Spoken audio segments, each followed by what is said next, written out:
India is a country that proudly embraces freedom, liberty, individual rights, the rule of law, and the dignity of every human being.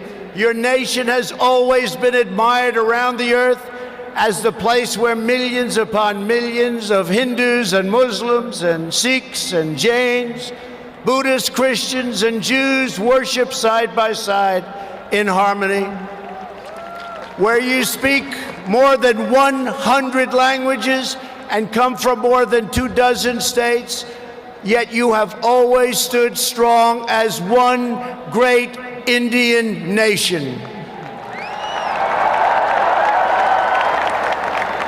Your unity is an inspiration to the world. In America, we have come to know the splendor of Indian culture personally through the 4 million Indian Americans living in the United States as our wonderful friends, colleagues, and neighbors. They are truly spectacular people. Indian Americans enrich every aspect of our national life. They are titans of business, the biggest, the best, pioneers of science, masters of the art, and innovation of technology like few people have been able to see, no matter where you go, anywhere in this universe. Nearly 1 in 4 Indian Americans trace their roots right here in Gujarat. Gujarat is a special place. So on behalf of the entire American people, thank you, and thank you all for the contributions your culture and traditions have made to my beloved country. Americans are eager to strengthen these beautiful ties between our two people. This is truly an exciting time in the United States. Our economy is booming like never before. Our people are prospering, and spirits are soaring.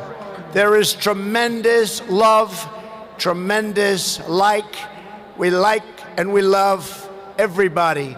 Unemployment has hit historic lows, and small business confidence has hit an all-time record high in the history of our country.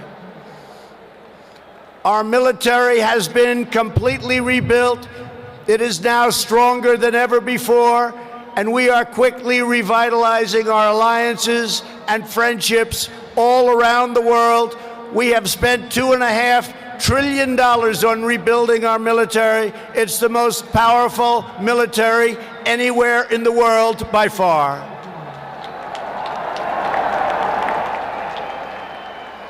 That is why I have come here to India in the spirit of fondness and goodwill to expand our cherished partnership of incredible power and potential. The First Lady and I have just had a pleasure of visiting Mahatma Gandhi's ashram a few miles from here, where he launched the famous Salt March. And tomorrow in Delhi, we will lay a wreath, plant a tree at Rajghat in honor of this leader who is revered all around the world. And the First Lady and I look forward to visiting one of your country's most iconic landmarks. We are later today going to see the majestic Taj Mahal. The Prime Minister and I will also continue our important discussions about how to deepen the relationship between our two great countries. Both of us understand that when leaders put the interests of their own citizens first, we can forge strong and fair partnerships to build a safer and more prosperous world. Just months ago, this critical partnership took a major step forward when the U.S. military and your brave Indian Armed Forces conducted the first ever air, land, and sea military exercises between our two countries. It was something to behold.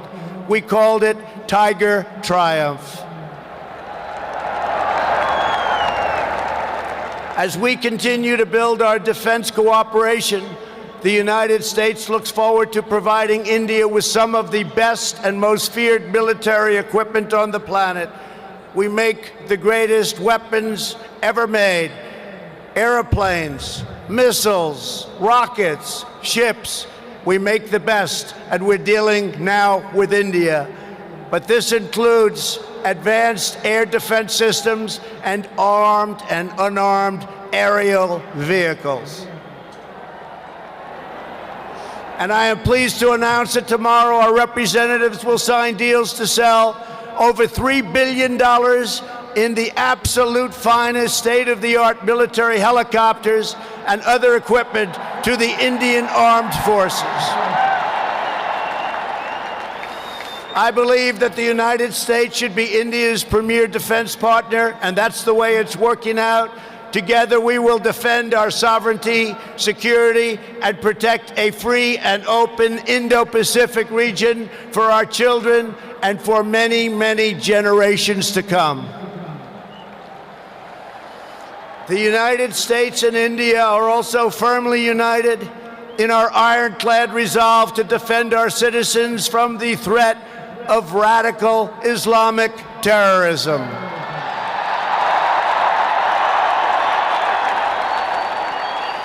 Both of our countries have been hurt by the pain and turmoil of terrorism and that terrorism brings.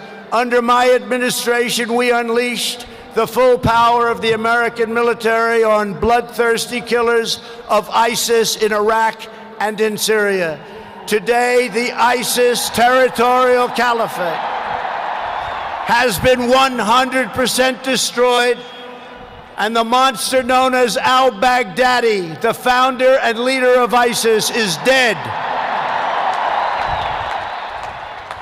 In the United States, we have also made clear that while our country will always welcome newcomers who share our values and love our people, our borders will always be closed to terrorists and terrorism and to any form of extremism. That is why we have taken historic steps to improve screening and vetting of applications for entry, and we are working to ensure that anyone who threatens the security of our citizens is denied admission and will pay a very, very big, costly price.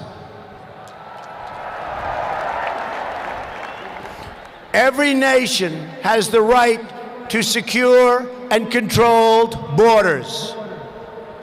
The United States and India are committed to working together to stop terrorists and to fight their ideology. For this reason, since taking office, my administration is working in a very positive way with Pakistan to crack down on the terrorist organizations and militants that operate on the Pakistani border. Our relationship with Pakistan is a very good one. Thanks to these efforts, we are beginning to see signs of big progress with Pakistan, and we are hopeful for reduced tensions, greater stability, and the future of harmony for all of the nations of South Asia. India has an important leadership role to play in shaping a better future as you take on greater responsibility for solving problems and promoting peace throughout this incredible region. Over the course of my visit, Prime Minister Modi and I will also discuss our efforts to expand the economic ties between our two countries.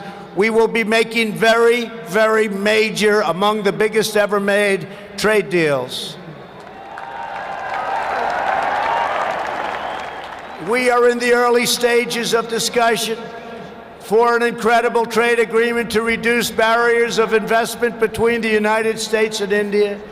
And I am optimistic that working together, the Prime Minister and I can reach a fantastic deal that's good and even great for both of our countries. Except that he's a very tough negotiator.